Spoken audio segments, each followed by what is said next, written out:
Estamos ainda falando, irmãos, sobre o Evangelho de Mateus. O Evangelho, depois vamos falar de Marcos, depois de Lucas, depois de João. Mateus, como ele apresentou o Senhor como rei. Marcos apresentou o Senhor como servo. Lucas apresentou o Senhor como homem. E João apresentou o Senhor no seu evangelho como vida, graças ao Senhor. E vamos continuar, pois estas mensagens vão nos levar a conhecer o Apocalipse, graças ao Senhor. Precisamos ter paciência, porque é para muito tempo essas mensagens até nós chegarmos na conclusão. Graças ao Senhor. Hoje nós podemos continuar. Os judeus tinham as escrituras com respeito a Cristo. Os magos do Oriente viram a estrela de Cristo. Números capítulo 24, verso 17. Os judeus tinham o conhecimento mental das letras mortas com relação a Cristo, enquanto os magos receberam a visão viva a seu respeito.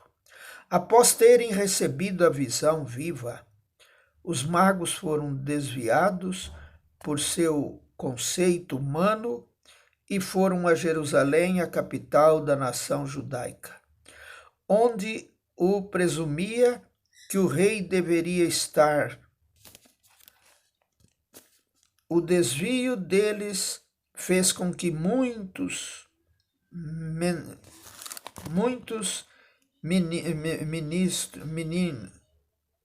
menininhos fossem mortos. Verso 16. Depois que foram corrigidos pela Escritura, no verso 4, verso 6, os magos foram a Belém, verso 8, verso 9, e a estrela lhes apareceu novamente e o guiou ao lugar onde Cristo estava. 9 e 10. Os sacerdotes eram os que ensinavam a lei ao povo. Mateus, capítulo 2, verso 7. E os escribas eram os que conheciam as Escrituras. Esdra 7 e 6. Tanto os sacerdotes como os escribas tinham o conhecimento com relação ao nascimento de Cristo. Mas ao contrário dos magos do Oriente, não tiveram a visão nem tinham o desejo de buscar a Cristo. O sentido de príncipes aqui é cidades. Quando os magos foram corrigidos pelas Escrituras e restaurados à trilha correta, a estrela lhes apareceu novamente. A visão viva sempre acompanha as Escrituras. Os pastores encontraram o menino Jesus ainda na manjedoura. Lucas capítulo 2, verso 16. Depois disso, os magos do Oriente viram o menino na casa. Adoraram-no como adorariam a Deus. 4 e 10. Os presentes oferecidos a Cristo pelos magos foram ouro, incenso e mirra.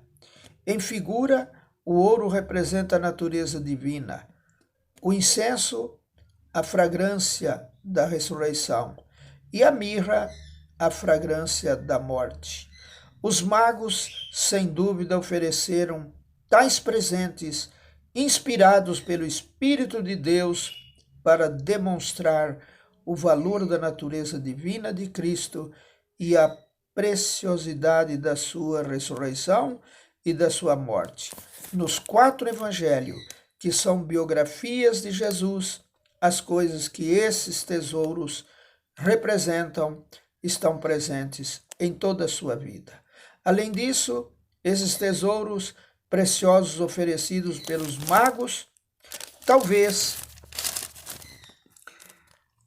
tenham servido para pagar as despesas de viagem do Senhor da Judéia para o Egito e do Egito para Nazaré. Assim que vemos Cristo, jamais seguimos o mesmo caminho. Pelo contrário, sempre tomamos outro caminho. O cumprimento da profecia com relação a Cristo, em Oséias 11:1, foi levado a cabo por Deus mediante o erro dos magos em ir para Jerusalém. Deus é soberano, mesmo sobre nossos erros. Esta profecia liga Cristo a Israel. Este foi o primeiro martírio do Novo Testamento relacionado a Cristo, o Rei. Raquel foi sepultada no caminho para Belém. Gênesis 35, 19 e 48, 7. Ramá, localizada no território de Benjamim. Josué 18, 21 a 28. Filho de Raquel, Gênesis 35, 15 a 18. Não ficava diante do sepulcro desta os mínimos mortos. Os meninos mortos por Herodes são considerados filhos de Raquel nesta profecia poética. A Galileia era dos gentios e era desprezada pelo povo.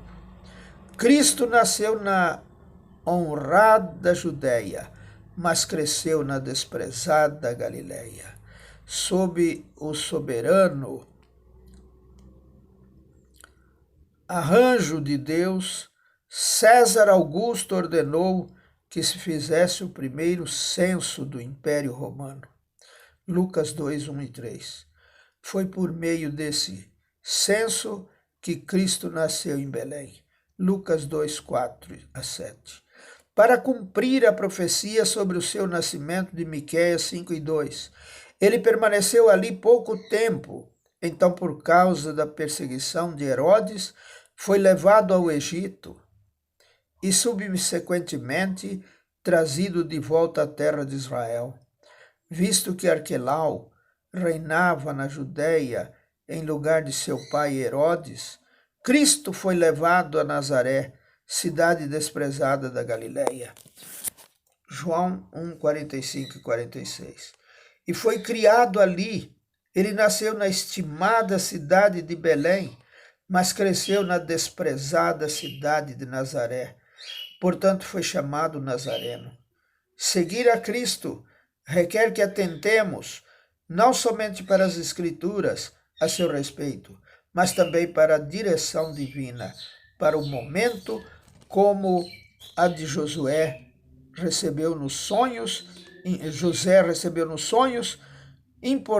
importa-se somente com as Escrituras e negligenciar a direção divina para o momento pode fazer com que não encontremos Cristo, como aconteceu com os sacerdotes e escribas judeus.